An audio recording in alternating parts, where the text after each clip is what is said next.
Surviving on Wine and Cuss Words. My name is Emily. And I am Charlotte. And we are back again. Yes. Before we get started, just a quick trigger warning for discussions of sexual assault and abuse. Here in the National Sexual Assault Awareness Month. It's also Child Abuse Awareness Month. Well, so, happy April. Yeah. Happy Even April. though it's the almost the end of April. It's April 17th. We still, Goodness. we're going to harp on the fact that we have these crazy busy schedules and you fit me in today even though you're super tired. I am very tired. I'm super tired. This is my one day a week off where I do everything. Laundry's going right now, so if we have to stop and take a break, maybe we can move to the laundry room and I can fold my laundry while I do it. I won't do that. We can get your basket and Get just my throw basket it up here. in here and start folding while we talk. I mean, that's the way natural conversations happen anyway, right? Yeah. I mean, yeah. So, how have you been? Oh, just working a whole lot. Me too. Hanging out with friends whenever I'm not at work. I've been doing better. Been Good. feeling better. I think I'm getting, more used to my job and more comfortable in my role, and that's helping me feel a little bit better on my off days. I'm kind of learning to let go of some of it and That's important. turn it off. I know one of the nurses, I was kind of talking about everything that had happened last night. One of the nurses was like, you gotta leave it at the door. It's like, I know. You learn to. I've learned to over the years. I had a change in medication in the last couple weeks. You always talk about take your meds. Yeah. Take your meds. And I'm still trying to get used to that. Mental health. It's top priority. Right. Got to take care of me. I think it's going to be a good one. It's easy to forget. Yeah. I wasn't feeling the best on the old versions, so we're trying some new ones. Good. Well, we'll see how that I think I'm all right. makes you feel. I feel good. A little dry mouth. But I have wine. Oh, good. Yeah. Not that that's going to help in the long run, but I drink so much water now. I know. I've got coffee. So much water. Because you just got up and I'm winding down for my day and get to do it all again tomorrow. Start all over. Fabulous work. I'd rather be working than not working, though. I guess. I mean, I don't know. Well, I mean, I would rather have the money to not have to work. But, yeah, well, I guess wouldn't we all? Yeah, here we are. Working and trying to work everything else in. So, how's Robert doing? Rob's good. Good. Yeah, about to graduate college. About to graduate college. With his bachelor's degree. So we're super excited. I think a couple weeks from now, we're going to graduate. We're going to go to the beach. We're going to have a good time. People talk about having lawyers in the family and doctors in the family. I'm just super excited. We're going to have a mental health professional in the family. We have a nurse and a mental health professional. Yeah.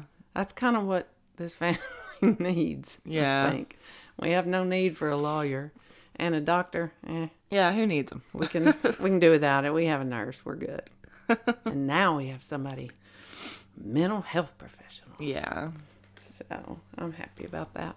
Yeah, just graduate school's next. Oh, gosh. I know. Oh, well, if it's the path, it's the path. That's what we do. Yeah, because he's got to get his counselor license to officially, help you out, He can practice on me on the way there. On the way in. I'll be his guinea pig. I'll be there for him.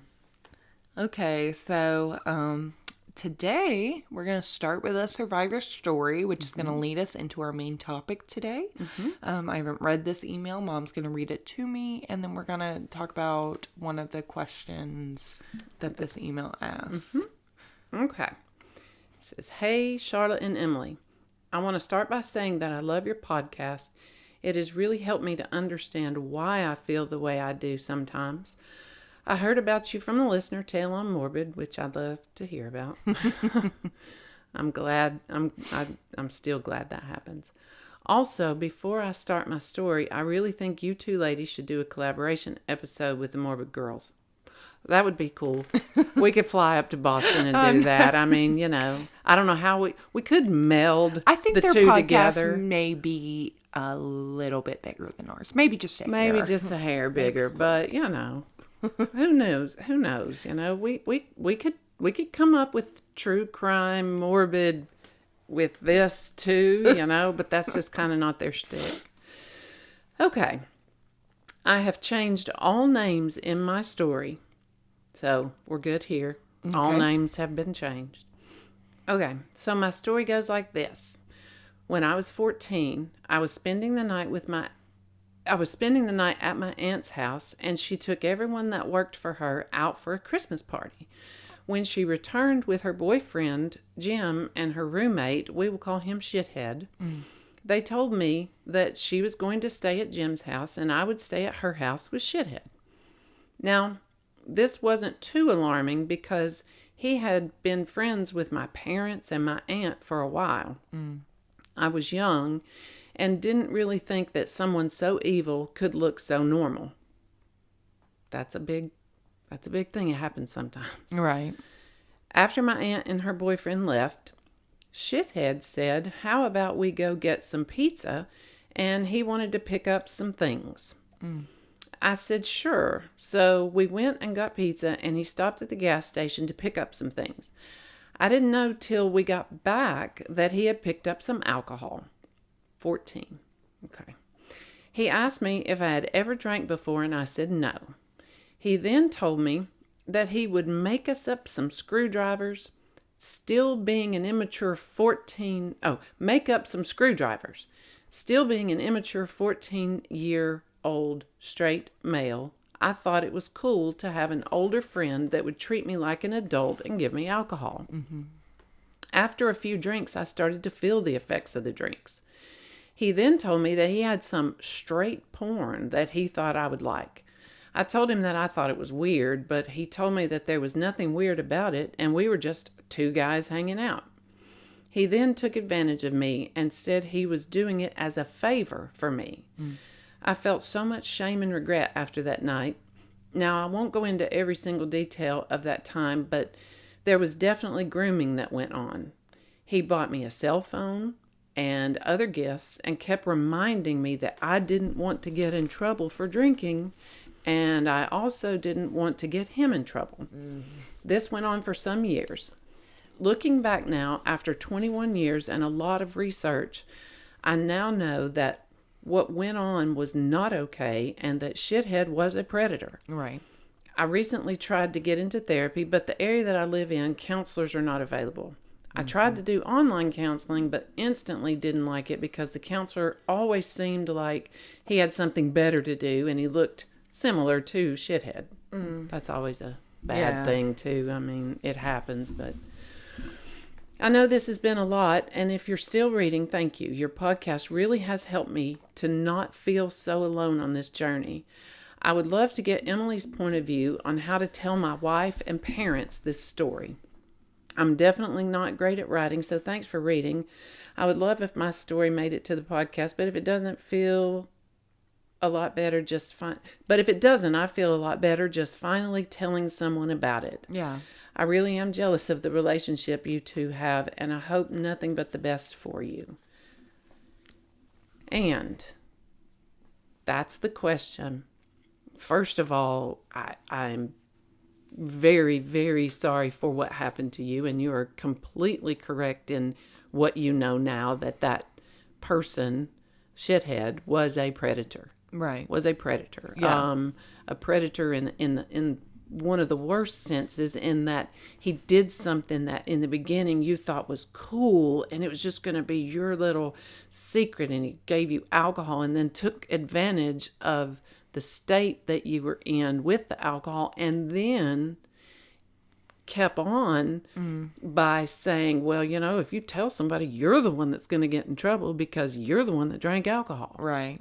And that is a shithead. You appropriately named this person. Yeah. But I commend you for writing it down I commend you for asking the question. And, the fact that you want to let other people in on it is a great step. Because you can deal with so much on your own. Yeah. You can. I mean, there are things that you can deal with on your own, but when you want to tell somebody, if you don't, I feel like it just builds and builds and builds, which is what happened to me. And I'll tell that later. I responded to this email with that particular story. And that's not great either. Right. If you want to tell somebody. So, not that either of our stories for disclosure of anything are perfect, but his question is, how would you go about, from your experience or anything that you've taken from your experience, telling his wife and parents about this 21 years later? Right. So I think I've just got my personal experience. I'm obviously not a mental health professional, but I think it's important to talk to people who love you and support you and who will be by your side no matter what. No matter what. Definitely. I would definitely tell your wife, because that's something you should be open on talking about in a romantic and sexual relationship. So, because if it's not affecting your romantic and sexual relationship, I feel like it will eventually, right. Especially if you're thinking about it now the way you're thinking about it. And they deserve to know. Well, if you're in the area where you want to tell them, right. Sure. So I guess my advice would be just to be honest, to tell as much as you want to tell. Something that's really important about disclosure that we have kind of discussed a little bit on the podcast is that people are not always going to react the way you think that they're going to react. People don't always have appropriate reactions, and you can't let that affect your healing. And also in the book that I referenced a couple episodes ago, How Long Will It Hurt? Mm-hmm. There was that, give them a minute. Because they may not initially have the reaction you expect, but they may take 5 minutes, 10 minutes, 24 hours and think about everything because you've given them this huge piece of information and then come into the way you expected them to react. Mm-hmm. Give them a minute. I would think that too. Right. And I think, I don't know the perfect way at all, but I think one of the hardest parts of telling someone something like this is when. Because you think, you're in a good mood, you've gone on a date and you've had a date night and you're sitting at home and you're both happy and you're talking and you think, I want to tell them and this is a great time to do it. But who wants to bring that up when you're in a good place? Right. And then, if it's not that, finding the time is probably going to be difficult. Right. Reading from our book of The Courage to Heal by Elaine Bass and Laura Davis, they do have a chapter called Breaking the Silence. It is super important to acknowledge that you were silenced. Mm-hmm. You with threats. You did acknowledge that in your email. Mm-hmm. Definitely just give yourself some grace for not having said anything to this point, because you were put in a position to be silenced. And you've spent 21 years coping with that silence. So you do deserve the grace. Like Emily said, give yourself that break. Another thing is, once you tell somebody, it's like jumping off a bridge. Mm-hmm. It's just very transformative. It happens very quickly. It's like toothpaste out of a You can't put it back in. You can't put it back in. It's something that's important to tell people that you love, but it is something that's really hard to tell people that you love.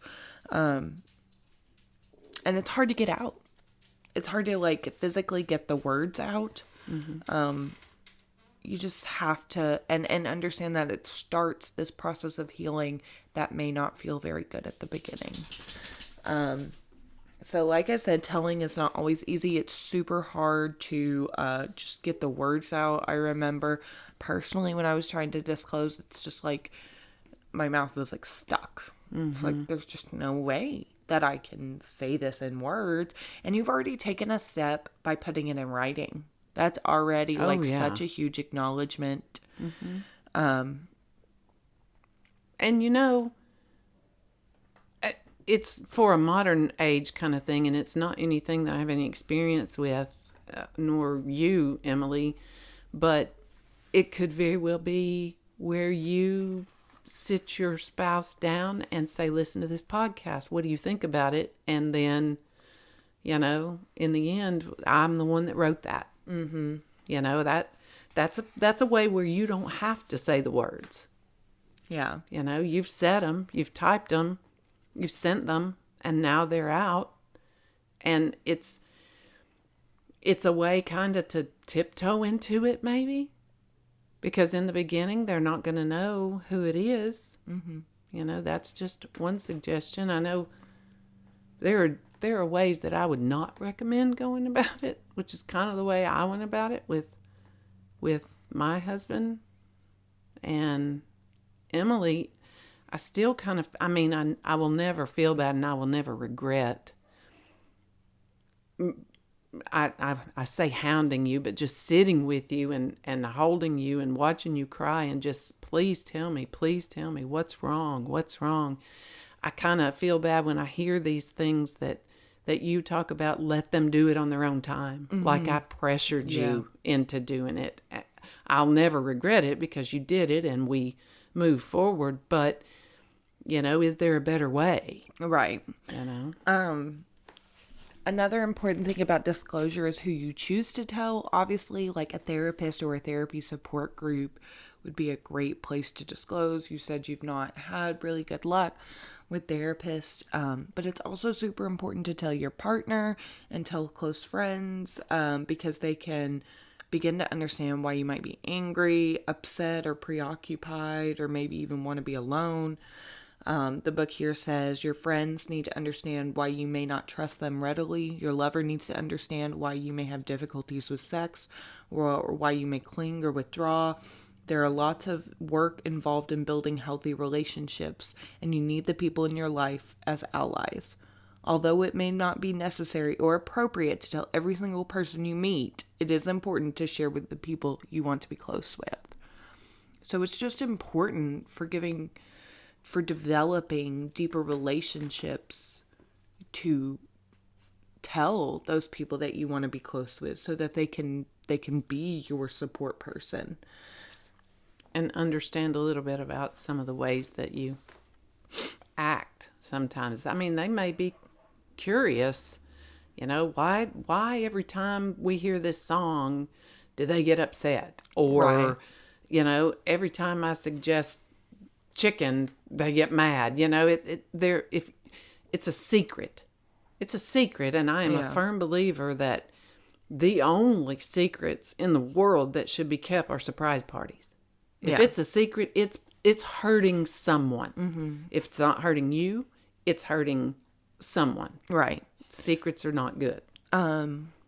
So you just really need to be mindful about the person that you choose to tell. There's some really important questions to ask yourself about the person that you are disclosing to. Does this person care and respect for me? Like, have respect for me? Does this person have my well-being in mind?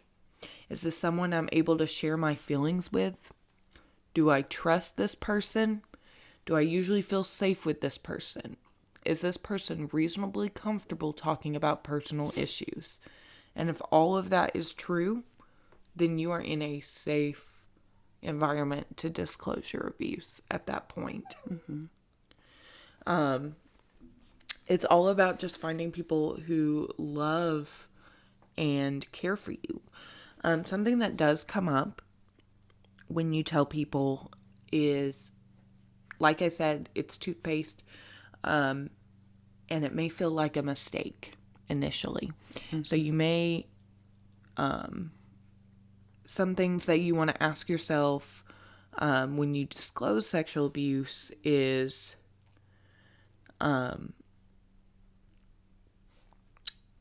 what motivated me to tell this person? Mm-hmm. Do I do my best to assess the relationship beforehand? Have I gotten a better response if I told earlier in the relationship, or after I'd gotten to know the person better first? Did I choose a time that was conducive for deep conversations? Were there red flags I was ignoring? Was there a point I should have stopped the conversation, but instead I continued, hoping things would improve? What can I learn from this experience? That's if you feel like you had a bad experience disclosing to somebody else. Right. Like, why was it bad? Because what I did, I would think falls in that category. And that was after just a really shitty day, I came home one night and I was in the bath and I was crying because whatever happened just had all these memories in my head. And Bo kept asking me, what's wrong? What's wrong? What's wrong? Mm-hmm. Well, this is the time where I'm upset. I'm crying. I've had a crappy day and I'm stressed. And then all of a sudden I just blurted out, mm-hmm. which he wasn't prepared for. Right. I wasn't prepared for because I'm in the bathtub and, it's like, okay, it's out now. Mm-hmm. God. And then you feel bad. Because it wasn't the right time. Yeah. So it was out there and that I wouldn't suggest, I would never suggest it being under duress. Mm-hmm. Just try to relax and calm yourself and do it the next, say, hey, we'll talk tomorrow, but right now is just not the best time. Mm-hmm. Just hold me. Yeah. Or hug me or whatever. I would not ever suggest that. It says, ultimately, if you carefully choose the right person on the basis of your best knowledge and instincts, no one's response is ever completely predictable. Taking stock of what you might have done differently can teach you valuable lessons, but it's equally important not to take responsibility for someone else's reactions. Mm-hmm. If the person you confided in didn't listen well or respond respectfully, that's the other person's shortcoming and not yours. And that's kind of back to what I was saying. People are not always going to react how you think that they're going to react. And that's just, don't blame that. Don't take that onto yourself. Obviously, assess the situation, make sure it's a time mm-hmm. that's appropriate to tell, and that it's somebody that you respect and respects you. But again, mm-hmm. Things don't always happen the way that you think they will. You just have to do your best and understand that doesn't come back on you. Right.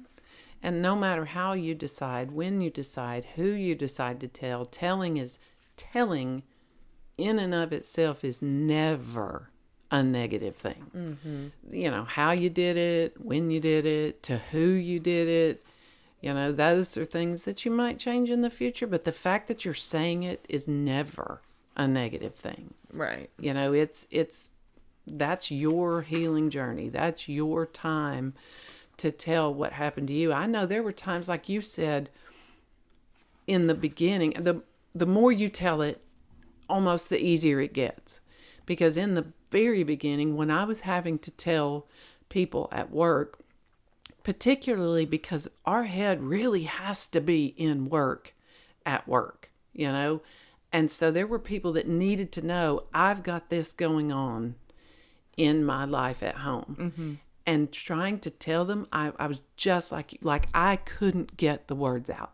I couldn't. I just couldn't get them out. And now I can talk about it here. I can talk about it on the podcast. I can talk about it. It's a matter of fact, and it's a matter of something that is out there. We're not ashamed of it. It's part of healing, and it just gets easier. You never forget, but Right. it just gets easier to talk about. Another thing that's important with the purpose of disclosure is kind of what your goals of healing are. So you might want to ask yourself, what is my priority in my healing process right now? Will a truth-telling conversation help me meet these goals? Why or why not? Whom do I want to talk to and why? What do I hope to gain from this encounter? And what are my motives? Right? Right. Are my expectations realistic? Right? Is my expectations for their reaction or what's going to happen after realistic? What are my risks involved, and am I willing to take those risks? Obviously, in this situation, so much time has passed, there's not as much risk, but, Well, there's always risk. Right. I mean, I think who you choose to tell and when is completely up to you. But like myself, my parents in their 70s, there were a couple things I will never say. I'll go to my grave that they will never hear, because what's the motivation? What Right. do they need to know? Yeah, They what- don't need to know. is that... And it's not going to help me Right. feel better because those two people know. You know, you've really got to examine why. Yeah.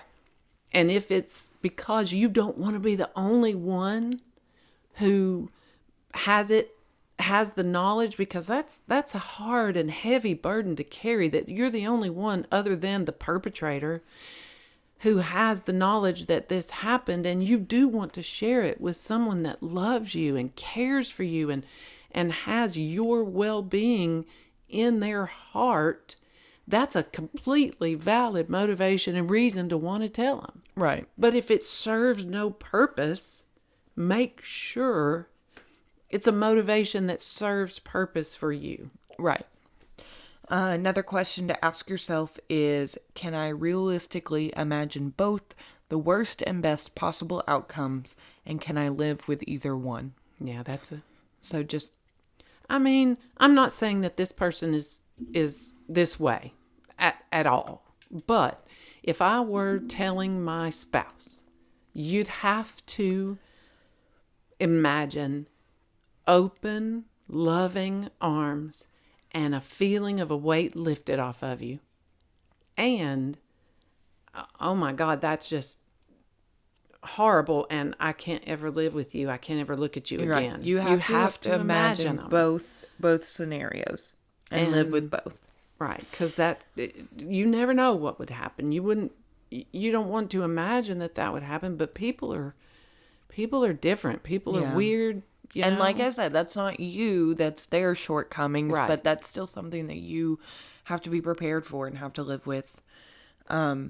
Another question that you can ask is, am I stable and grounded enough to handle whatever reaction I get? Right. It's not the time to disclose if you are just trying to accept that the abuse happened yourself. That's your I guess journey. that's your time.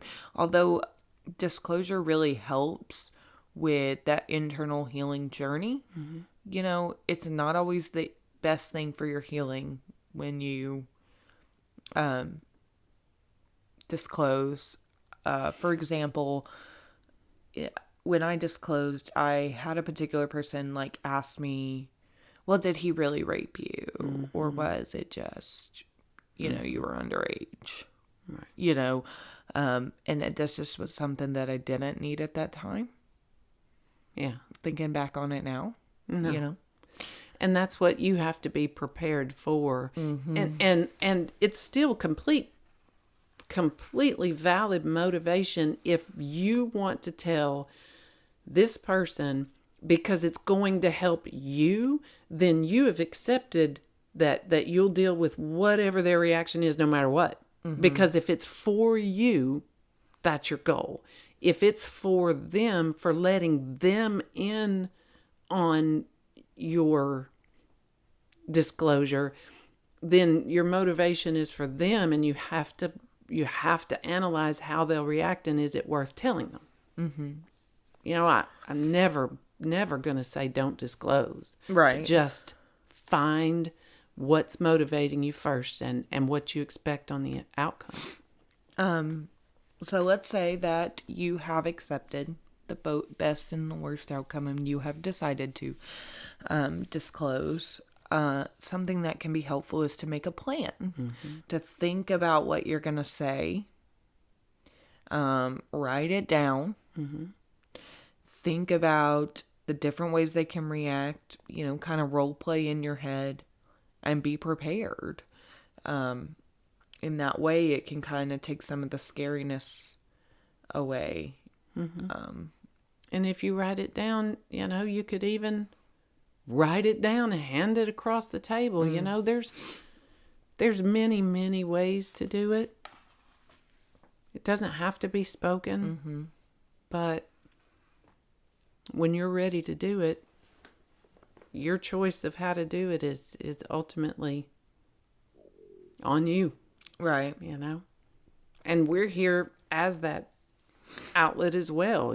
People can tell us, because sometimes it feels better, like you said in the email, it feels better just the fact that you've said it here. At all, yeah. Just the fact that you've said it here is a giant leap.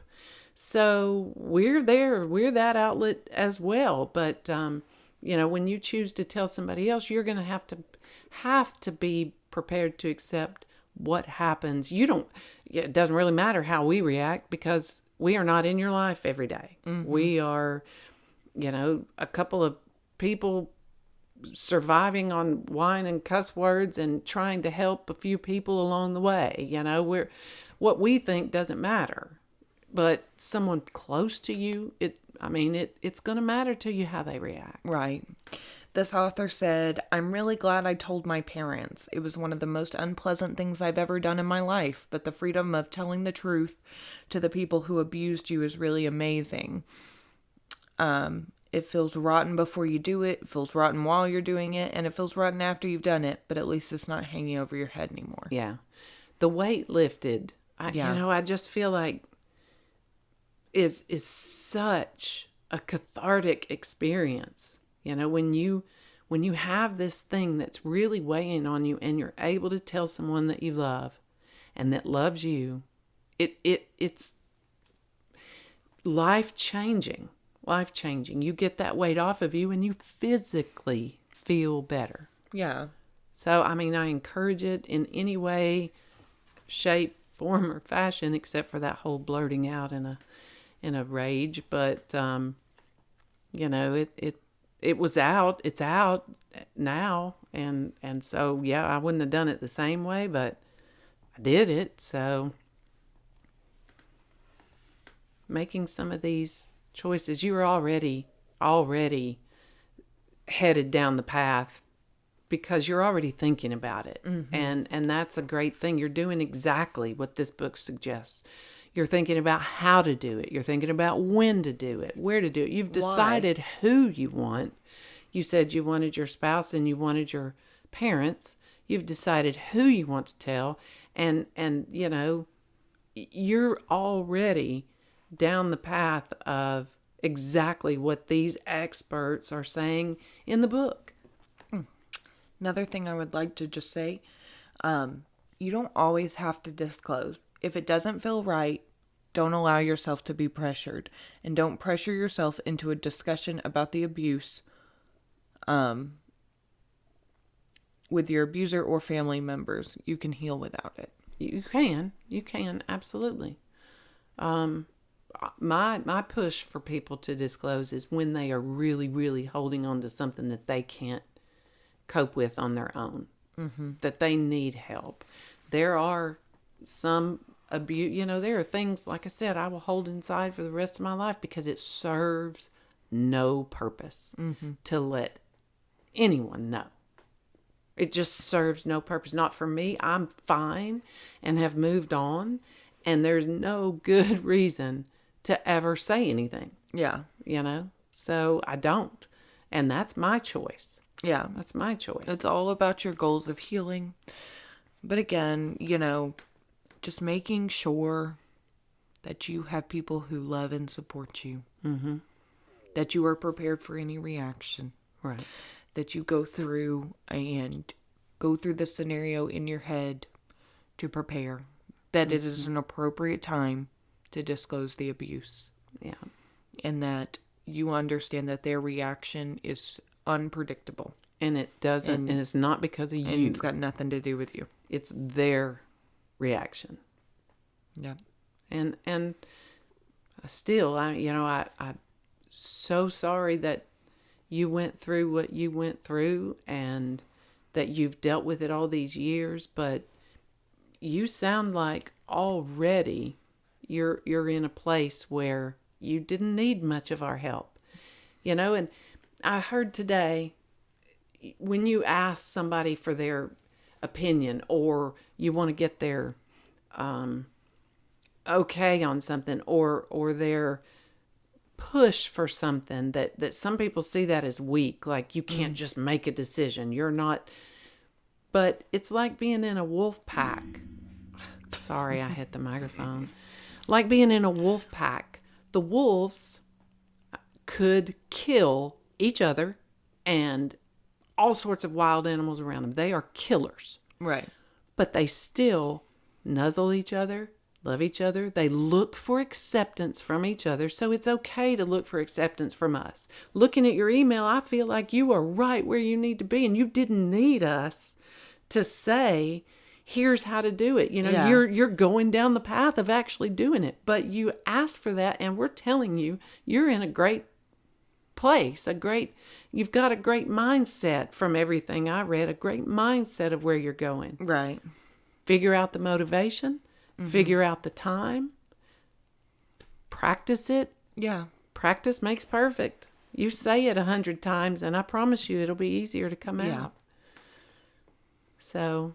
And it also, like I said, starts in like an internal transformation in a way. And you've been working on that already, right? With yourself. Let your loved ones in. Go for it. Yeah. I'd love to hear back from you afterwards. I really would love to wonderful. Follow up on this when you do it and kind of give us your perspective of how it happened. Were you happy you did it? Did it turn out the way you thought it would turn out? And that can further go on to help other people who have the same question. Right. Ultimately, the best thing about this podcast and the thing I keep hearing are you have no idea how many people you're helping. And we may never hear from any of them.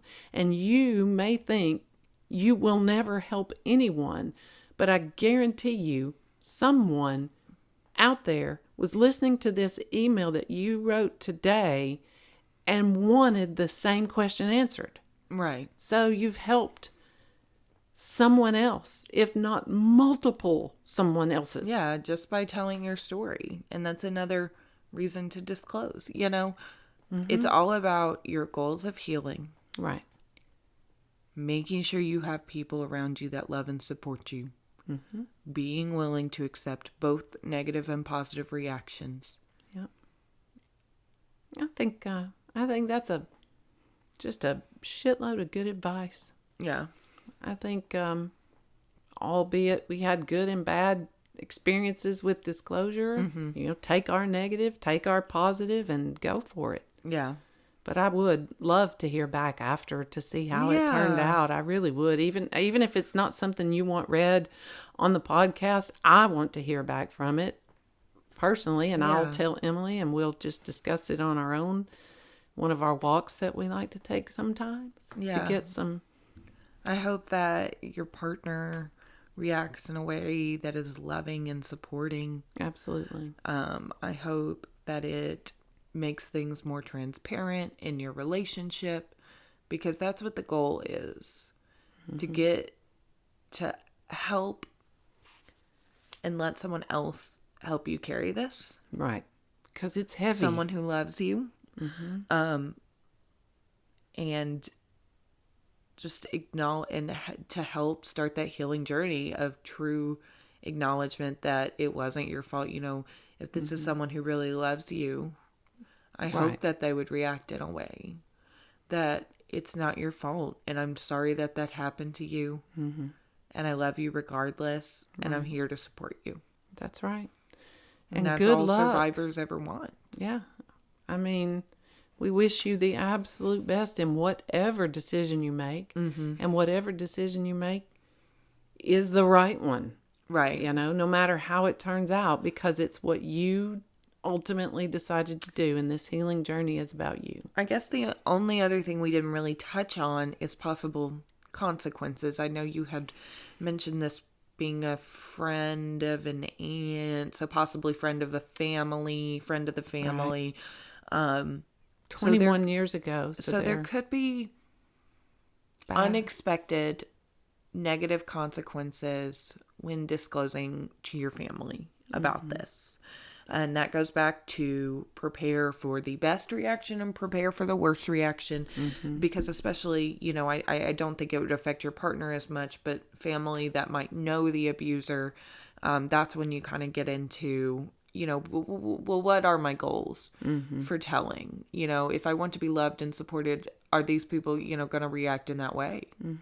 Right. You know, and if they're not, fucking don't tell them. Yeah, I mean, because it's yours to tell. If it's not going to help you, what's the point? Right, then don't. Absolutely. You don't have to go telling literally everybody. It is about what you need.